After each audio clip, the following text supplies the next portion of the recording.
Okay, you can begin. Okay, thank you, sir. Good morning, sir, and esteemed colleagues.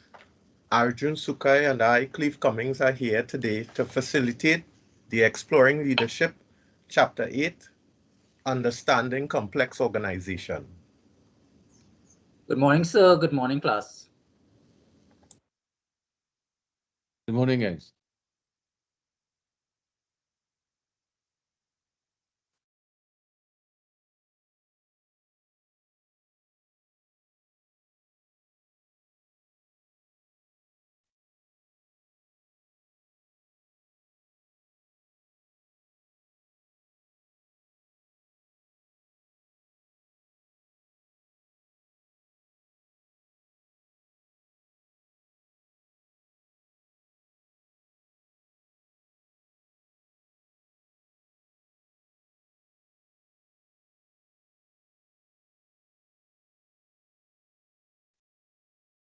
We're not hearing you, guys. Sorry about that, sir. Slide 2, Overview. Previously, our colleagues would have completed Chapter 9, Being in Communities, where we explored how communities, in order to flourish, required relational leadership for any meaningful change to occur. In Chapter 8, we will get into the details and composition of organizations as an entity having multiple groups and teams working together towards a common purpose. We would explore the behavioral and cultural aspects of the organization and show how the principles of purpose, inclusiveness, empowerment, ethics, and process can better equip the leaders in any organization.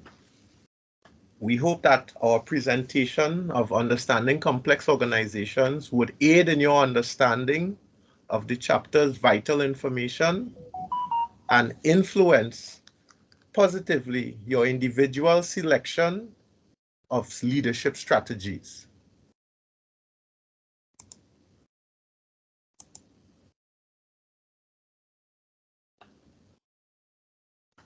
In our attempt to understanding complex organization, we will seek to understand why organizations exist, understand how organizations are structured, define an organization's mission, vision, and core value, perceive virtual organizations of the future, and identify the importance of the relational leadership model in organizations.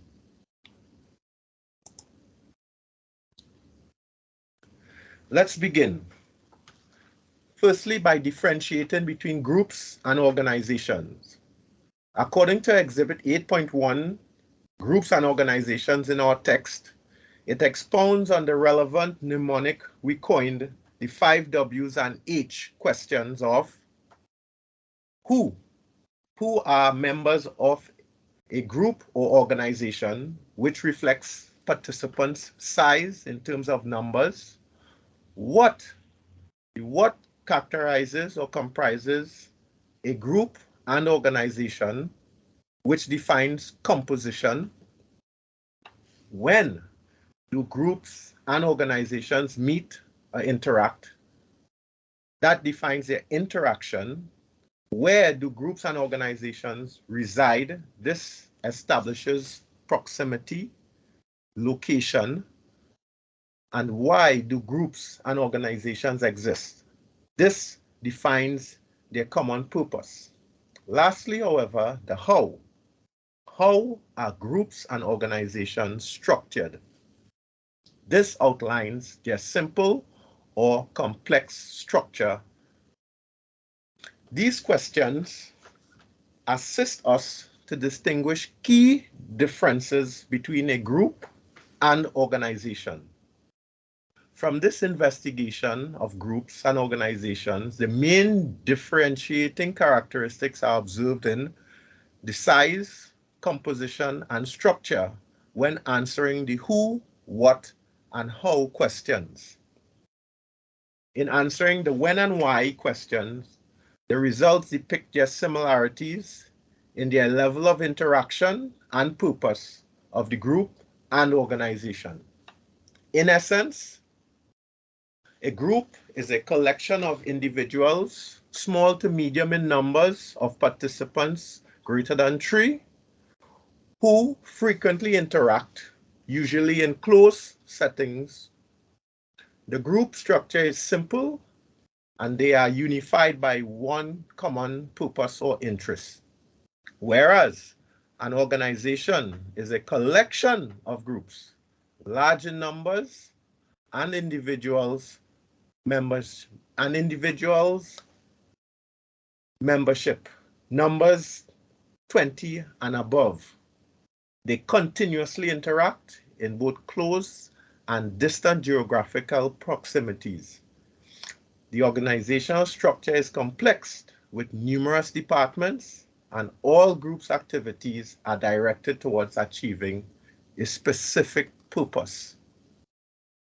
Take, for example, a group of lineman friends, 8 persons, possibly servicemen, batchmates, as in fire, police, prisons, or defense force, that communicate and socialize frequently.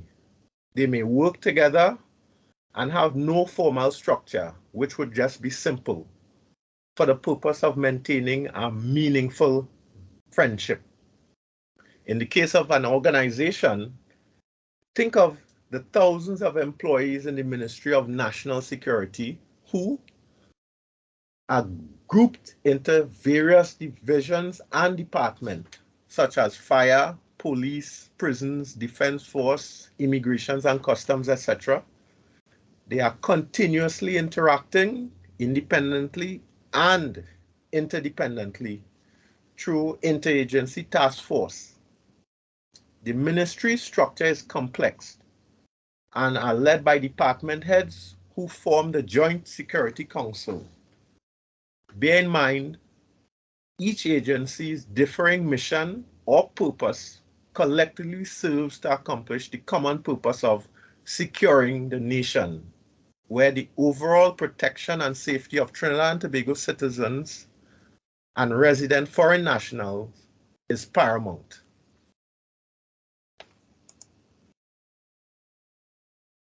Organization as a complex system. In understanding an organization as a complex system, we must first define what is an organization, what is a system, and further understand the major characteristic that made the system complex.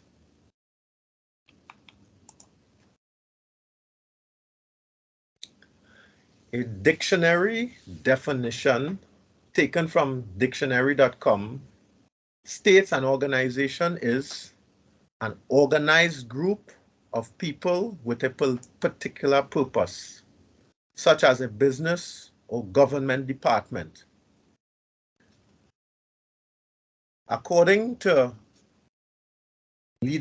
Exploring Leadership, Combs, Lucas, and McMahon, their definition stresses an organization can be viewed as a system with each member's input producing outputs that affect other individuals, which collectively contribute to the achievement of a common purpose. In defining a system, we look to Tubbs' 1994's definition of an organization as an environment in which each interaction between members produces outcomes that affect each individual and subsequent interactions and outcomes. And finally, complexity. A system's complexity is identified by one major characteristic, that everything affects everything else.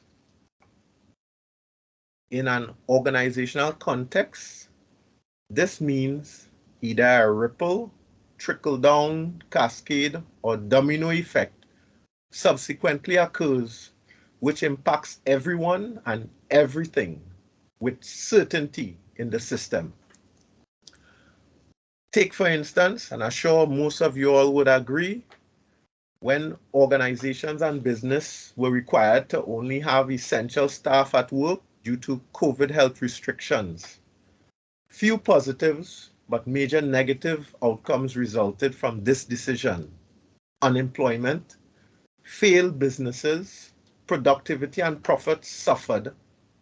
Customer service type industries grinded to a halt, as this activity required the interactions of numerous people and groups within these organizations to stop interacting.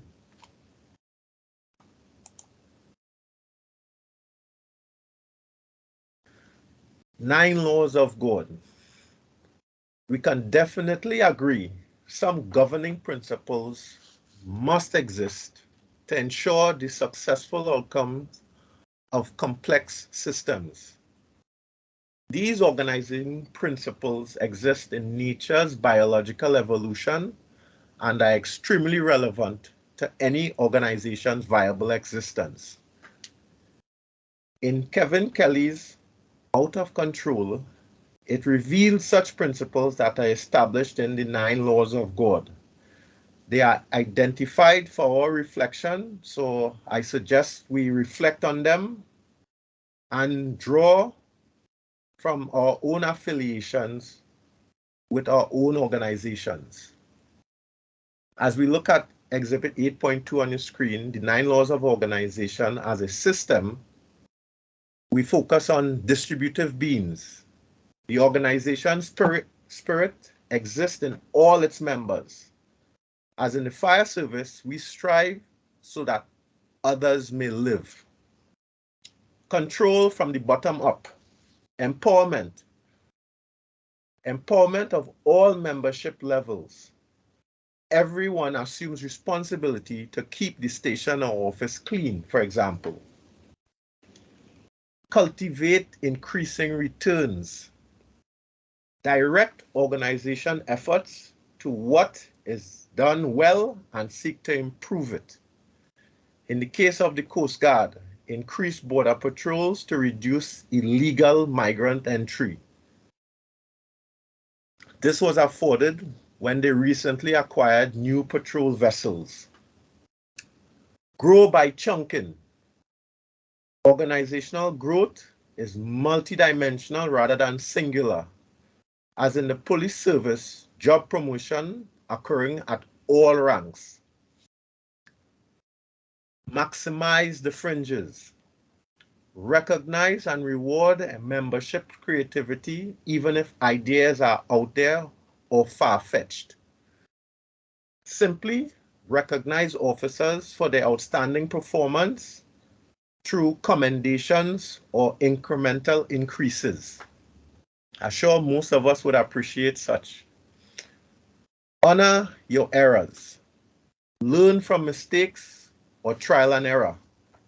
If one crime detection or fire prevention strategy failed, develop and try others.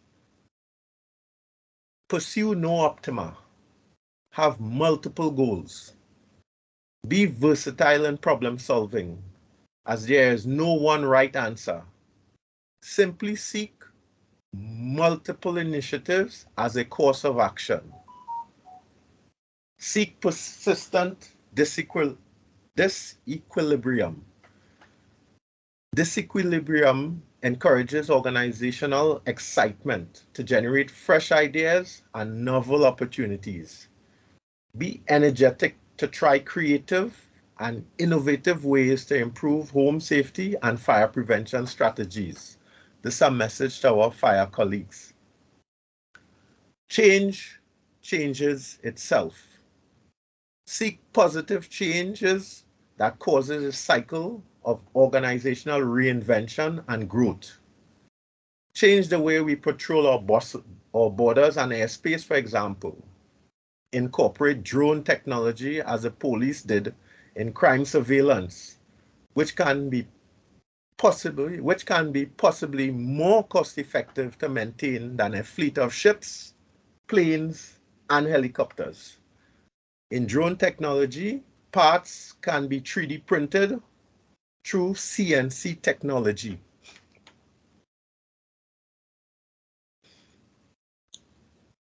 In total, organizations are enormous and inherently complex by nature.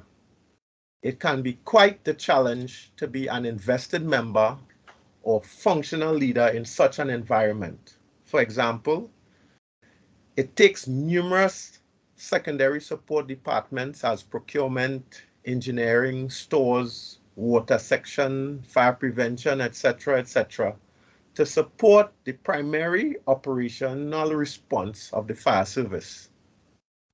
So, however, do not be daunted. Qualities as self-motivation, drive, integrity, and industriousness, bounded with good character, will aid leadership success in any organization.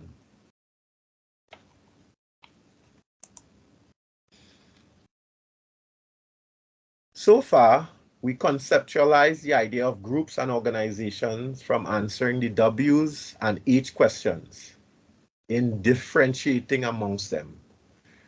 We shift our focus solely on organizations to observe that it consists of multiple groups of individuals connected by a shared specific purpose. Simply put, an organization exists to accomplish its purpose or fulfill its mission. I know this is putting you, my colleagues, on the spot, but can you briefly give, in your own words, your understanding of why your organization exists? For me, being a member of the TTFS, or the Trinidad and Tobago Fire Service, we exist to mitigate the negative, disastrous effects of natural or man-made occurrences that threaten life, property, and the environment. So that was my example. The floor is open. Anybody care to share?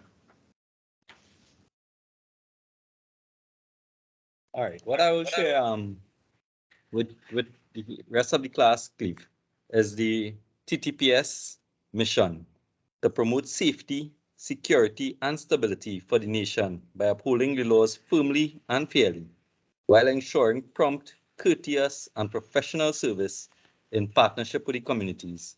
So that is our reason for existence, really and truly. Man, well said. Thank you. Anyone else? We have prisons, we have the Trinidad and Tobago Defense Force, Army or Regiment, Coast Guard, anybody? Air Guard? Morning. You hear me? Yes, yeah, in your loud All and right. clear. So the mission of the Air Guard is to provide aerial surveillance and search and rescue support within the Republic of Trinidad and Tobago and in any other area of responsibility agreed to by the state to fulfill its international obligation. Hey, thank you, Brent. Anyone else? Okay, I'll thank you all for your contribution. In continuance of equal importance is also answering the question, why does leadership exist in an organization? Leadership exists to assist these diverse functioning groups to harmonize work efforts to achieve an organization's specific purpose. Therefore, the paramount reason for the presence of leadership is to focus an organization's resources towards accomplishing its stated purpose. Though change in leadership is inevitable and consistent with time, leadership must focus the organization's pursuit on realizing its mission. Again, focusing on COVID-19's impact, the Ministry of National Security, through the Defense Force and Police Service, worked assiduously to keep the population safe by supporting the Ministry of Health with its resourcefulness as they supported quarantine measures in COVID patient transportation, border control, and maintaining civil order by clamping down on the Zessafets and the elite Westmoreland pool parties.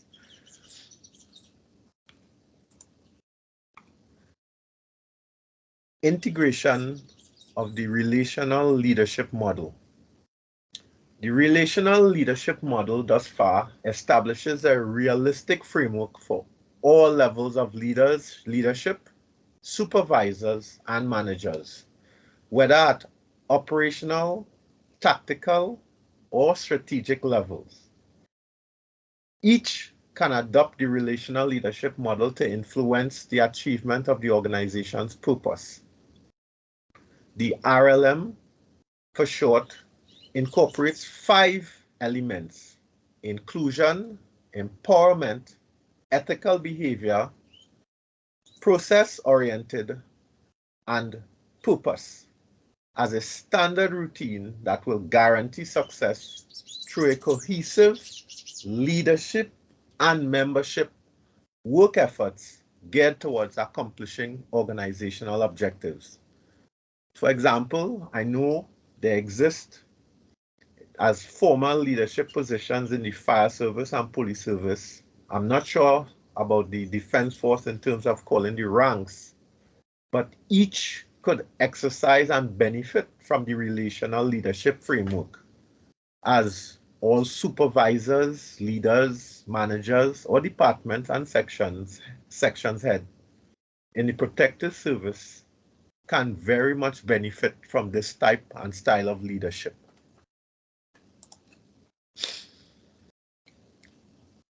Organizational structures. Understand how organizations are structured. For a fact, all organizations' existence are governed by a noble or overarching purpose. In so much, their group activities must have order and structure to streamline daily operations. Max Weber, the founding father of the classical bureaucratic model, created this approach for organizations to establish order and accountability. The bureaucratic model he created outlined a hierarchical structure of authority, divisions of labor, clearly defined rules and regulations that regulates how an organization should function. Formal selection, impersonal relationships, and career orientations are the other bureaucratic elements. For the sake of our presentation, we would have taken the traditional organizational structure and make a representation depicting the police service structure. It represents the traditional adaptation of a layered pyramid, which depicts the police service organizational structure of power, authority, and responsibility, where it resides at the apex or top hierarchical position, which has the power to delegate power to the lower officers and committees. Limited power and authority, as well as responsibilities, resides at the base, which constitutes organization members, or as we phrase, the police officers in the 2nd division. As we go higher up the table, we move into the 1st division, where the commissioner and his executives reside. Some examples of the formal divisional ranks or structure. In the 2nd division, for us at the fire service, we would have fire sub-officers. In reference to police, they would have corporal, sergeant, we would term them fire substation officer. Inspector of police, we would have fire station officer. In the 1st division, we would have supervisors in the police as assistant superintendents, assistant commissioner of police, the deputy commissioner of police, and the commissioner of police. In our case, the rank structure would be assistant divisional fire officer, assistant chief fire officer, the deputy and chief fire officer. Any members of the Defense Force care to share their structures, if it is that it likened to one as depicted here? If it follow that same structure, first, second division? Well, at the Coast Guard, is either ratings or officers. So I guess then the officers will be the first division compared to you guys. That would be like captains, commodores, lieutenants, sub-lieutenants, lieutenant commanders. And for the case of the second division, will be the ratings will be between fleets, chief petty officers, leading hands, able rates, and ordinary rates. Okay. Thanks very much. I appreciate that, Keston. In a new twist,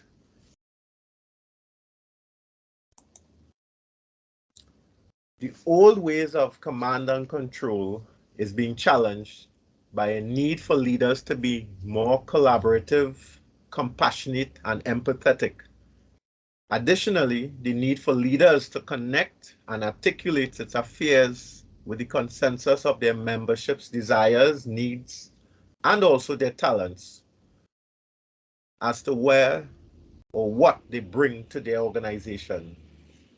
This call rationalizes that the structure be overturned, and in this depiction we would see where we use the fire service structure in reverse to gain an idea of this paradigm shift.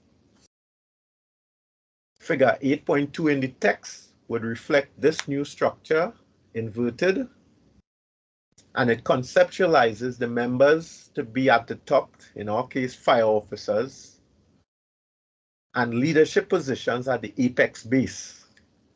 This depiction questions the leadership's ability to assist all members to cohesively work towards achieving the organization's purpose. Here, the chief fire officer or leader is now required to support the first division officers and executive committees to better facilitate the membership's mandate, including their desires and needs for, let's say, we keep hearing us promoting new equipment. We lack special equipment to fully function. This is in fulfillment of the fire service mission.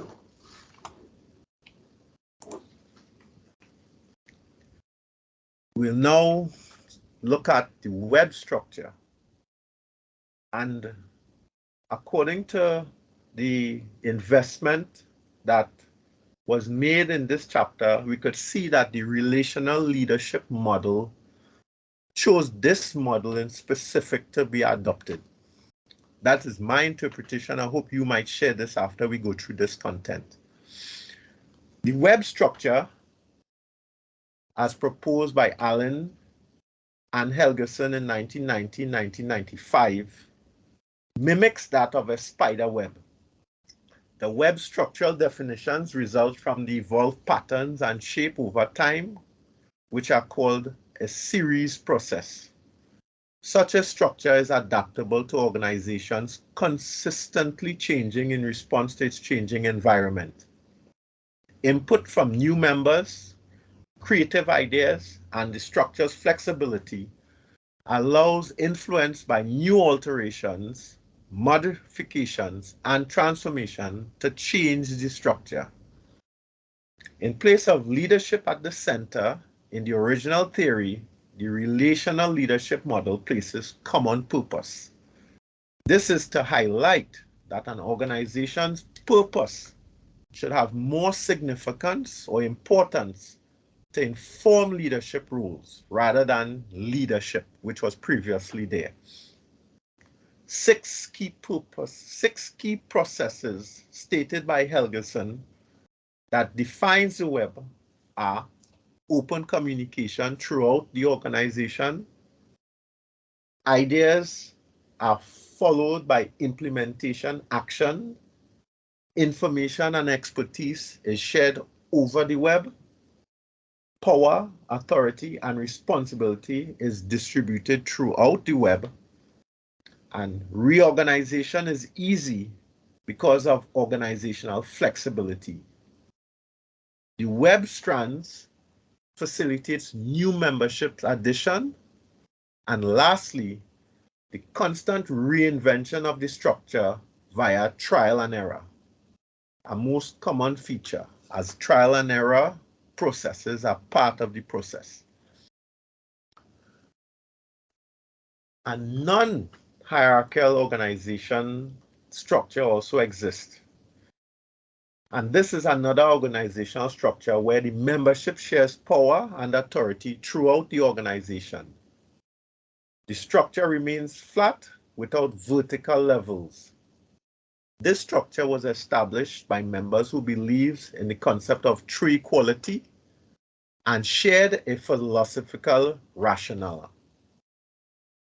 I don't know about you guys and your organization, but such a radical shift in organization, especially in the protective services, would need some revolutionary leadership shifts, leadership nurturing via the relational leadership model, and legislative reform or amendments for its sustainability if this were to occur in the protective services. Where the existing structure is legislatively delegated, rigid, and cultured in the traditional organizational mindset. On a point of caution, the chapter also recognizes that an organizational structure was developed to aid members to realize the organization's purpose and should only be changed if the structure fails to serve this function. Organizational structures were designed to improve operational efficiency and not to resolve, more importantly, conflict relating to how people in the organization interact. At this point, I will now hand you over to my colleague, Sukai, who will take you further in the presentation. Good morning, all. Thank you very much, Mr. Cummins, for explaining that organizational aspect. We would now look to define an organization's mission, vision, and core values. As we have continuously mentioned, an organization exists for a specific purpose. And considering the variety of goods, services, activities, and causes that society has to offer, we can agree there will exist many organizations, both in the public and private sectors.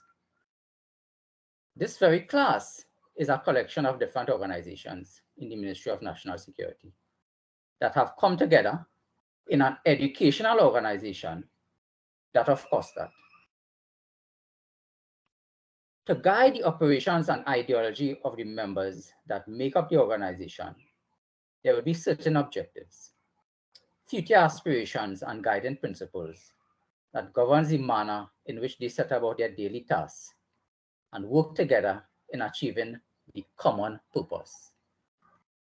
This is communicated through the organization's mission, vision, and core values of that particular organization. The importance of these guiding principles and objectives are critical in directing the membership towards a unified goal. Let us focus on the organization's mission.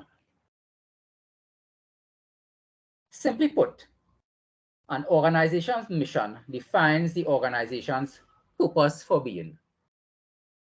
It is communicated through a mission statement defining the organization's business, its objectives, and its approach to reach these objectives. Now, I know you would have already covered the Trinidad, the Fire Service, and the Police Service mission, and I thank the class for elaborating on those. So, to give our ideas for other services that are existent within the class, I would mention the Coast Guard. The Coast Guard mission statement is to defend the sovereign good of the Republic of Trinidad and Tobago and to provide on a continuous basis quality service for security and safety within its maritime boundaries and in any other area of responsibility agreed to by the state to fulfill its internal obligation. Additionally, considering we have our immigration officer with us today, the mission of the Immigration Division is to promote national security by effectively monitoring and controlling the movement of persons into, within, and out of the country, and to provide an efficient and effective passport service. Bearing in mind that mission, I see myself pursuing my passport in quick time. I agree. Yes, okay. Going back to the Trinidad and Tobago Fire Service, which Mr. Cummins is closely affiliated with, to provide efficient and effective public fire protection and emergency services to the Republic of Trinidad and Tobago, would we say that that statement justifies their purpose for being? I think In it my does. opinion, I think it does.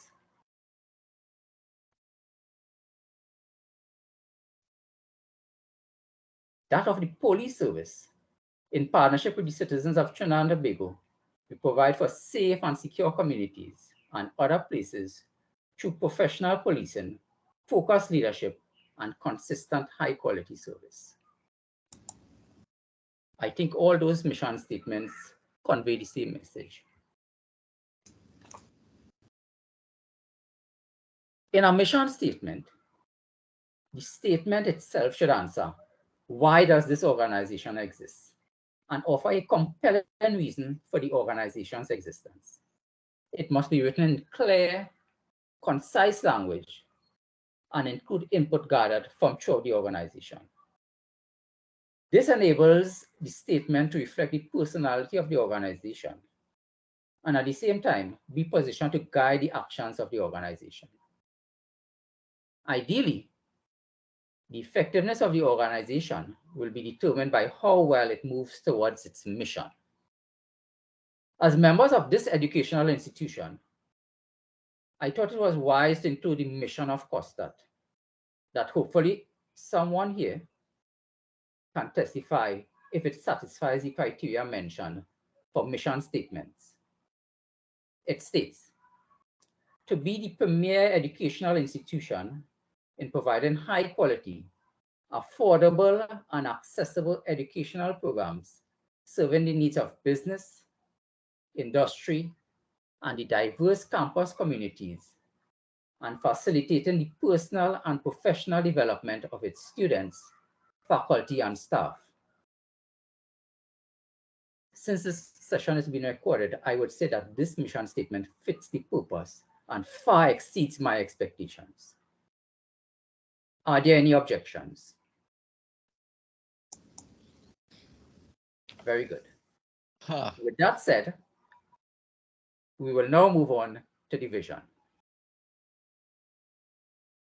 According to Albrecht, 1994, a vision is an image of what the people of the enterprise aspire for it to become.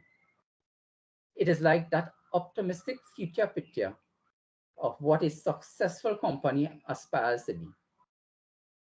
Ideally, an organization's vision should answer, what do we want to be? What is the best we can be? It answers the question, what is the ideal future for this organization? The vision must be able to motivate and inspire, be clear and concrete, be achievable, reflect high values, and be simple. To reflect this ideal future and other characteristics identified, as well as for the general benefit of us as citizens of Trinidad and Tobago, we would again turn to the Trinidad and Tobago Police Service for their vision, which I think is suited ideally. The vision of the Trinidad and Tobago Police Service states, to make every place in Trinidad and Tobago safe. So simply stated, it makes every one of us want to be a police officer. The vision that the organization embraces challenges both the leader and the membership to do their very best in moving towards the mission for which the organization exists. Often referred to as the strategic vision, it moves beyond the mission statement to provide a perspective on where the organization is headed and what the organization can become in the future.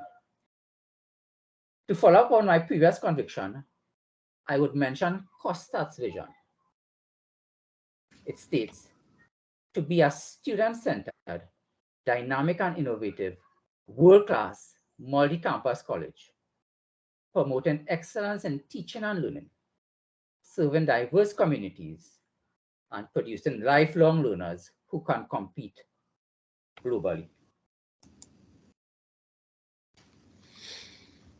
Having explored the vision, we would move to that of the core values. In exploring the core values of the organization, it can be defined as the strong, enduring beliefs and principles that a company uses as a foundation for its decision. Core values are the underlying parameters for how an organization intends to act towards its customers, employees, and the public in general.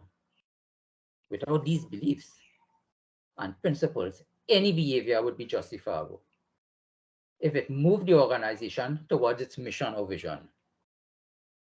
These core values are small in number and should be deeply held, but rarely compromised.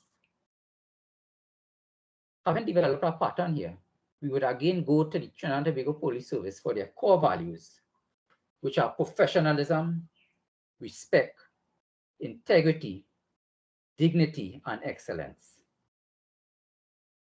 In that order, the first letters spell the word pride.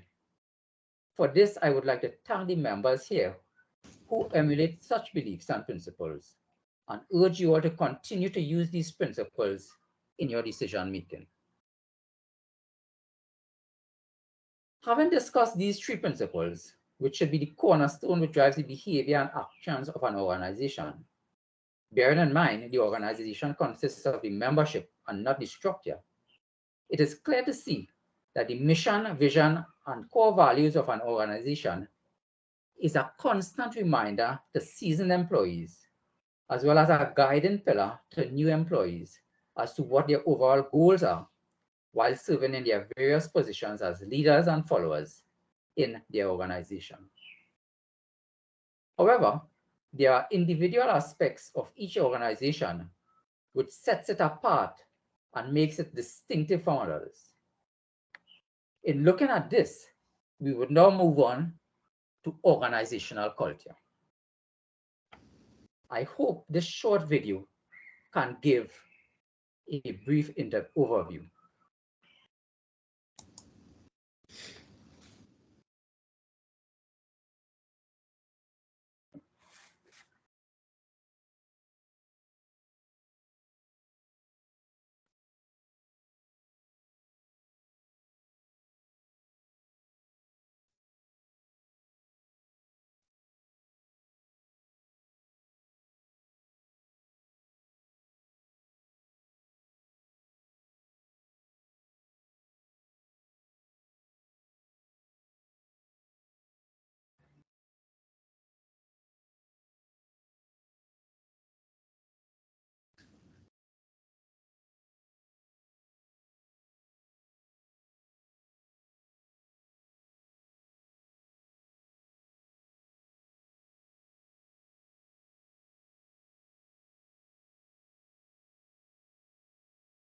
We're not getting any audio here, guys.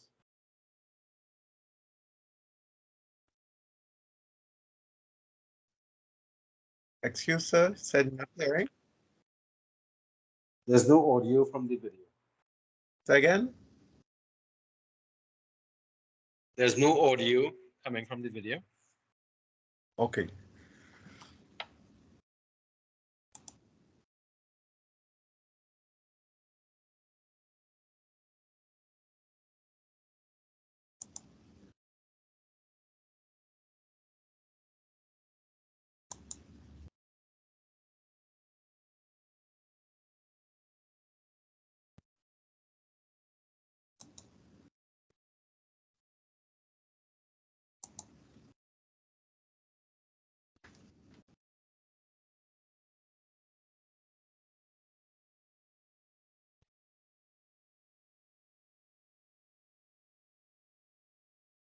Okay, I'm not sure what causing that. All the audios and thing are up.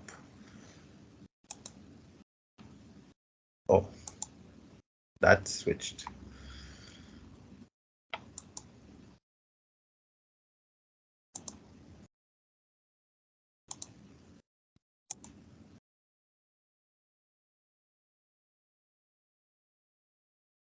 Are you hearing? No.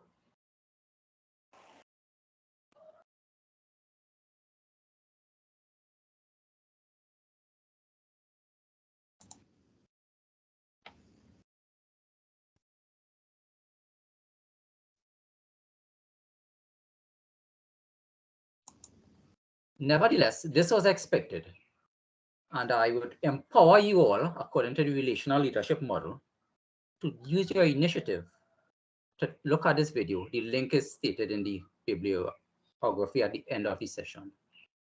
And we can move on in this presentation. Maybe you can post the link, Aldrin.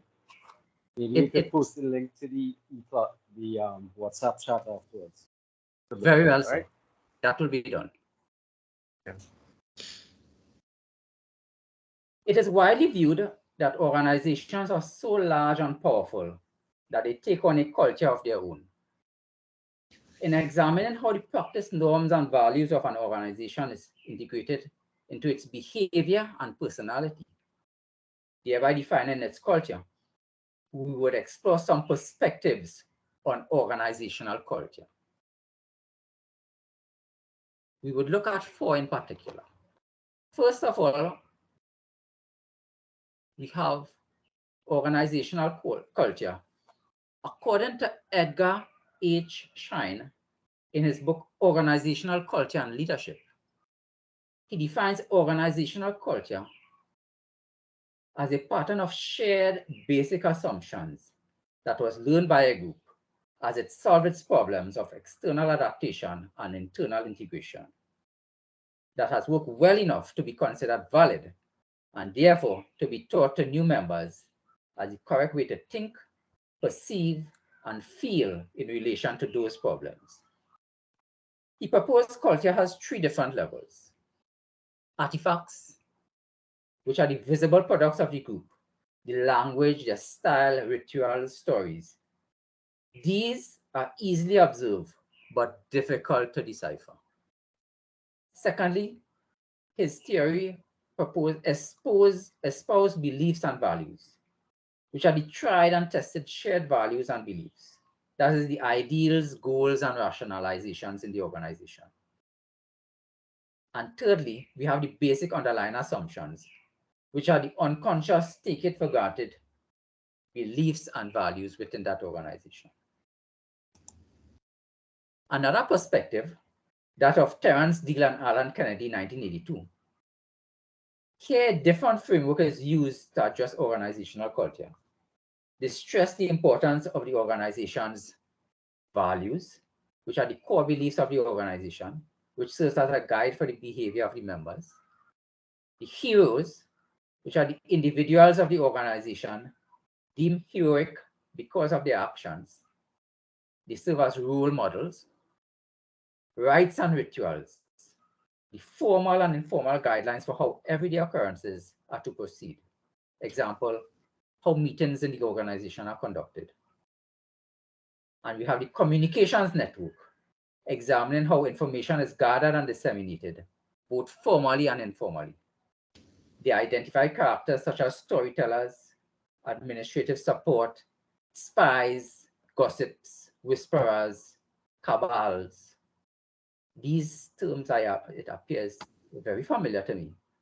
Maybe you all could associate it as well. The third perspective we have is Ballman and Deal.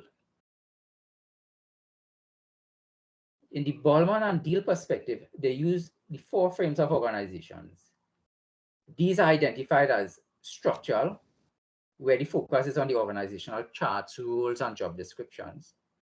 Second, we have the human resource, which emphasizes the people in the organization, their feelings and motivations.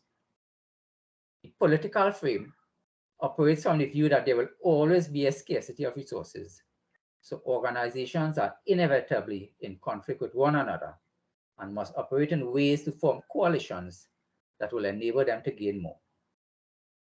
And the fourth is symbolic, which focuses on the ceremonies, stories, and heroes that help define the organization and reveal or reflect its values. Our final perspective, we would look at Gert Hofstede. He proposes that people differ in 6 broad dimensions.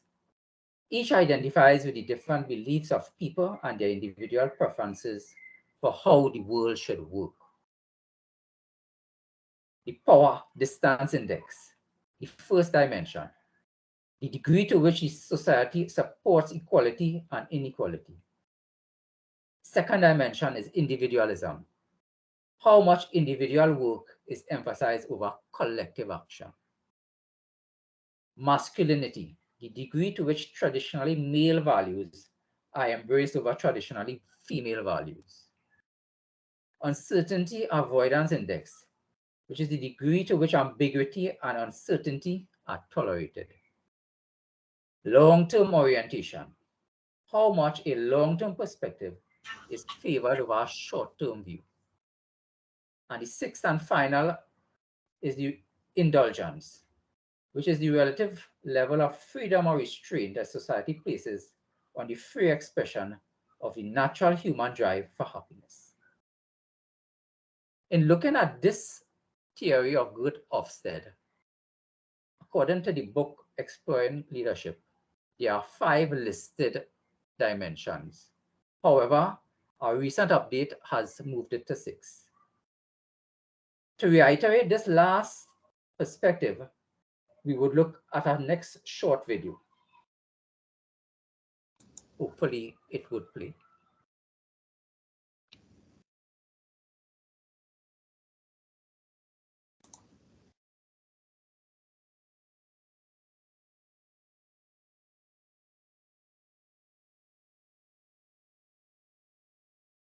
Area. No volume. Huh? Not in.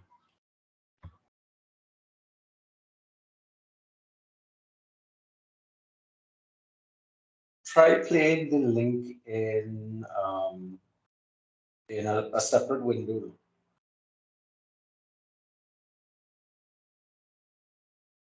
And I would need some guidance on that one, sir. Instead of the embedded video, try going to the YouTube page and get that link and play it there. Okay.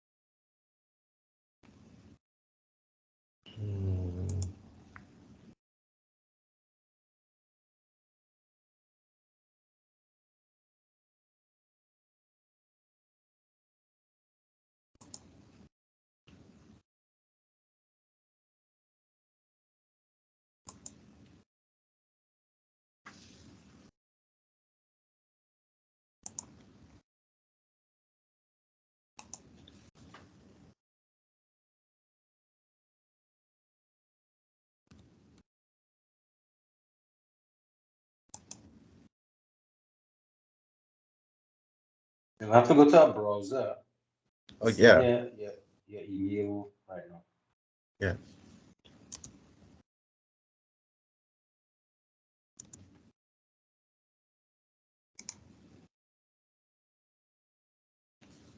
Thank you very much for your effort, Mr. Cummins. However, considering we would have made the last link available for the video, we would post both and include the whole class in taking the initiative again to look through those videos, which are very interesting. However, those 6 dimensions referred to by Gert Hofstede have been explained fully, and I will now hand you over again to Mr. Cummins to take you further along this presentation.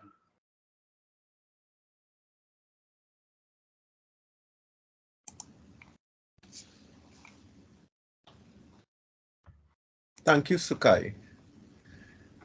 In continuance, we'll focus on organizational network. Okay, we're not seeing Oh. your PowerPoint anymore. We're just looking at your email right now.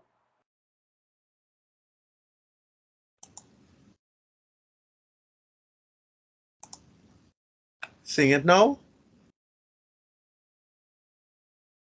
Yes, we're seeing it now. Okay, good.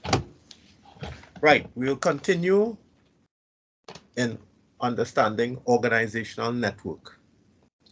A network is the avenue where disparate groups of people and groups link to work together based on a common purpose, as defined by Jessica Limpnack and Jeffrey Stamps, 1993. The critical point being the facilitation of people from diverse groups, departments within, or external to an organization, all collaborating because they share a common purpose. The purpose may be to address issues, develop solutions to solve problems, create new services or products, or improve existing goods and services, or mobilize resources to host events. In a small scale, take for instance our fire service passing out parade, in which our procurement department would liaise with the other departments as the police, prisons, and defense force, so that we could acquire the expertise and resources within the Ministry of National Security to make sure the event is possible. In a larger scale, take for instance the Independence Day Parade is an activity which involves the whole of the Ministry of National Security, police, prisons, army, defense force, coast guards, you name it. And this utilizes the full expansion of the Ministry of National Security network to get this event underway. Paramount to network creation, there must be a network purpose. 2, creating numerous links amongst members of the network and establishing multiple leaders in the network. Life cycle of organizations. Imperative to any organization's future existence or success is its ability to adapt to change. Changing conditions, new membership, changing leadership, natural or man-made occurrences manipulates the landscape in which an organization must navigate. Possessing a highly adaptive characteristics gives any organization the ability to reinvent itself and conquer any adversities or challenges it may face. This is dependent on a vibrant, creative, and determined membership with focused individuals that can steer the organization to greatness. Succession planning. Therefore, it is the organization's leadership responsibility through generativity, to identify, recruit, prepare, and mentor successive leaders of the organization. Notable theories establishes the idea that organizations have lives. Take, for instance, John W. Garner, 1990, who conceived the terms infancy and maturity to distinguish the incipient and developed stage amongst organizations. Ichak Adiz's 1988 introduce more intricate descriptive terms as courtship, infancy, go-go, adolescence, prime, stable, aristocracy, early bureaucracy, and death to detail the life cycle stages of organizations. Both theories agree that in the preliminary stage, courtship or infancy, organizations tend to be flexible, motivated, adventurous, and highly responsive. As the organization evolves, it adopts streamlined systems that create a consistent, progressive pace for organizational growth. The stages of development previously explored and the organizational life cycle bear similarities. Upcoming leaders should be cognizant of the approaches detailing the progression of their organization so that their leadership strategy is always aligned with their organization's mission. This should be noted as effective leadership is measured by the organization's achievement of its significant milestones in fulfillment of its purpose and not the act of chairing numerous meetings. My colleague Sukai will now take you through multicultural organizational development. Thank you again, Mr. Cummins. By my introduction here again, it is an indication that we are almost finished. In multicultural organizational development, this process emphasizes the full participation of members from all cultural and social groups, and a commitment to end all forms of social oppression that may exist within the organization and may block the meaningful, inclusive involvement of all members. Just as in society, we have disadvantage amongst various classes or classifications of people, so too it exists in organizations. Armand Hales and Jackson and Olvino, 1988, outlines a model for multicultural organizational development. It demonstrates a movement from a monocultural and exclusionary one to one that is compliant and non-discriminatory. Notwithstanding this, the movement from the traditional to all-incorporating multicultural, multi-social perspective offers opinions and views that are diverse and sometimes conflicting.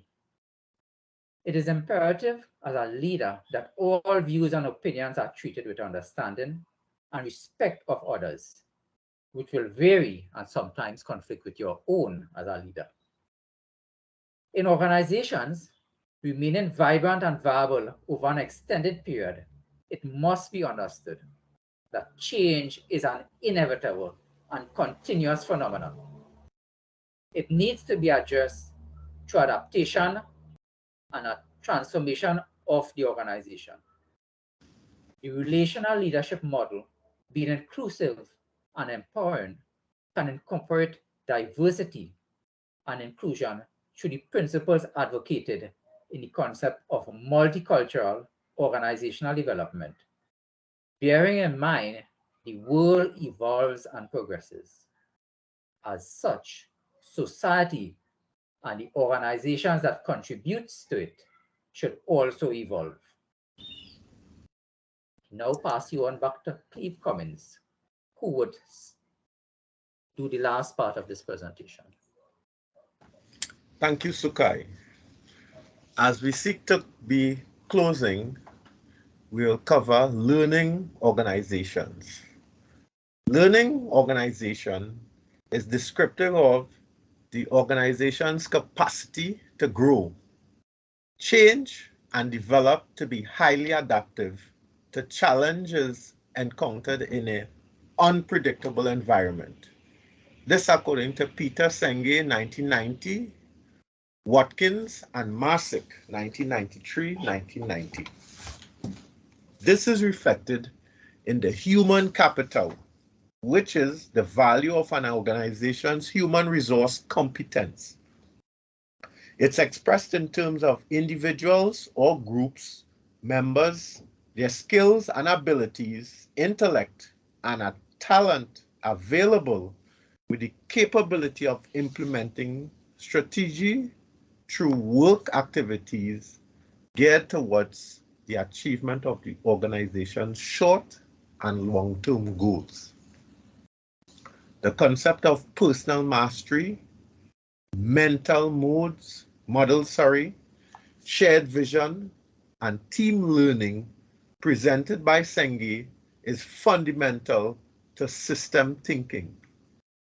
The relational leadership model embraces these principles as it purports the concept of primacy of the whole, which incorporates inclusiveness, empowerment, ethical practice, process-oriented, and purpose. Personal mastery. This emphasizes an individual's capacity to perform exceptionally at their jobs.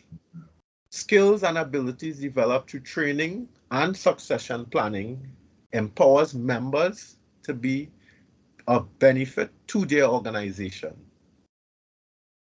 Mental models. Creation of a positive image that influences a desirable assumption or mental picture a person creates about the organization. Such an image contributes to an organization's strength and success. Shared vision. True empowerment is achieved in an organization where all members are fully subscribed to the mission, vision, and purpose of their organization. Team learning. Team, organizational, and social learning is paramount to establishing inclusive decision-making, effective communication, conflict resolution, and the continuous process of developing leaders. These all contribute to system thinking, where system thinkers share and take responsibility for positive and negative occurrences. They reflect and pursue avenues to improve positive outcomes and seek solutions to solve problems. The RLM model thrives on this approach of the learning organization because it enables an organization to continuously recreate or regenerate despite any turbulent circumstance. Virtuality and the impact of technology. The future is presently before us. This statement rings true. The COVID-19 pandemic, now endemic, was the global catalyst that exploded the era of virtuality. All sectors, both private and public, were impacted by COVID and had to quickly grasp the concept. Organizations were forced to integrate Charles Handy's definition of virtual organization, which was organizations that do not need to have some, all, or any of the people in one place to deliver their service. The organization exists, but you can't see it. It's a network, not an office. Sadly, the status quo of the old normal is hard to be relinquished by some persons in organizations who may quickly revert to it, whilst other organizations embrace the new normal concept because of the technological benefits and strive to make optimal use of the opportunities. A noteworthy example and testimony are our own experiences at Costat as with our MGS program, which transitioned from an interactive face-to-face learning to an e-learning platform. Apart from Custard's gain, we all saved on transportation cost, capitalized on time to spend with the families, and much needed convenience.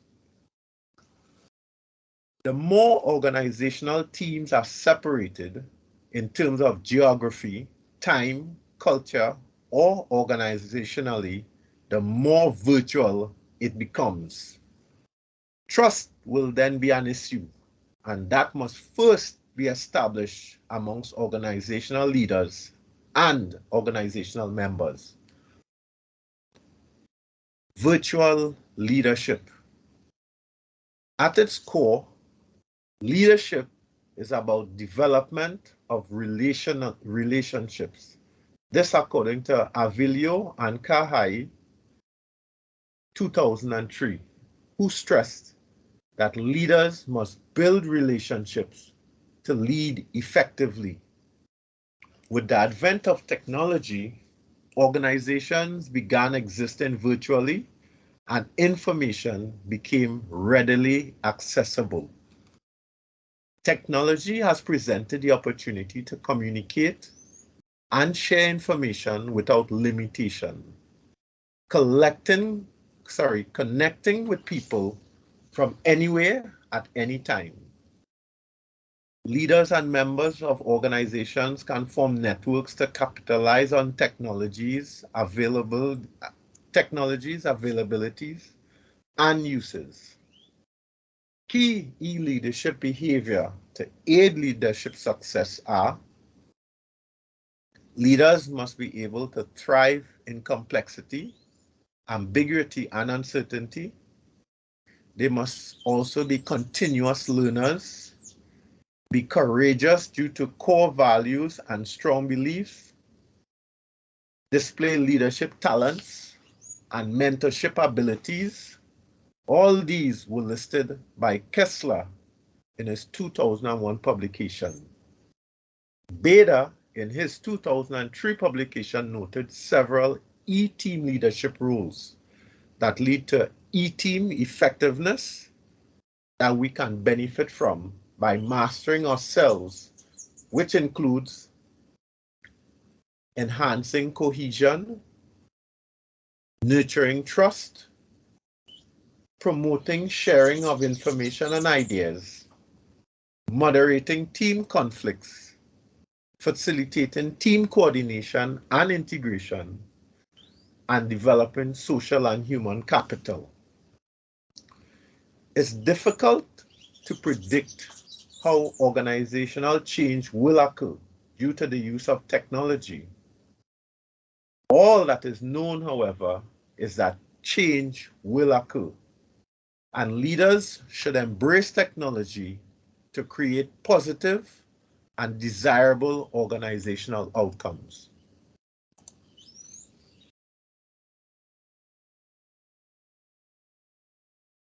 Two of the four components that measures the benefit to an organization's investment in training and development, especially where leadership is concerned, are behavior, where we would look at transfer of training, and results, which would be return on investment. Here, the desired knowledge and skills acquired is for the organization's benefit in terms of its human capital. Increased efficiency and productivity. An obstacle to this, and quite the dilemma, is the new paradigm leadership in a conventional paradigm culture. Could you imagine the very organization that sent you on a leadership and development training becomes your adversaries, and they are reluctant to ascribe to the new initiatives, knowledge, energy, and expertise you present? I'm positive we all can attest to and anticipate with some degree of surety this occurring when we resume duties at our respective workplaces. However, though faced with this and other challenges, be courageous. Continue to use and share the information to anyone who may listen. Seize the opportunity to practice self-mastery and derive the motivation from encouraging each other as a cohort and others by teaching and sharing your insight at seminars and training development activities. Points to note: always engage in continuous learning to build your leadership capacity from available educational resources. As I look to close, I would like to leave some scriptural encouragement, which is taken from 1 Timothy 4:15 to 16. Meditate upon these things.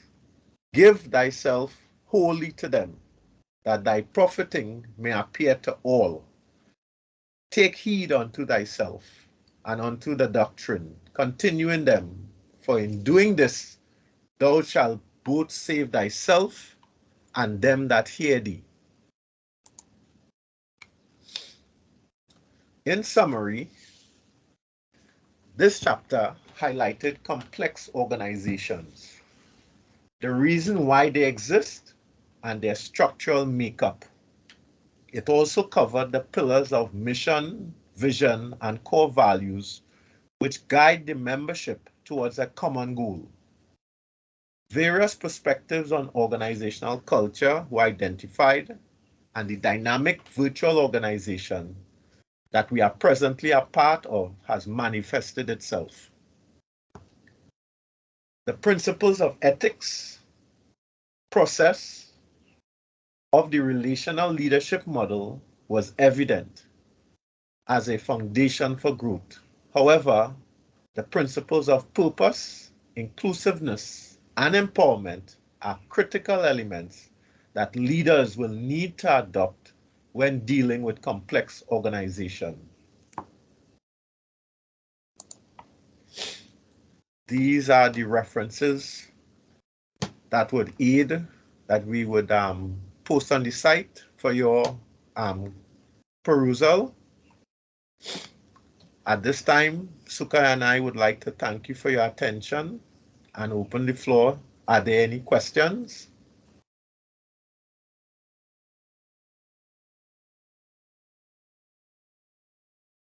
Any questions? No questions? Well then, we would look forward to chapter 13, Vision and Strategic Direction, from Chris Babulal and Judy Bean West. Thank you all for your attention.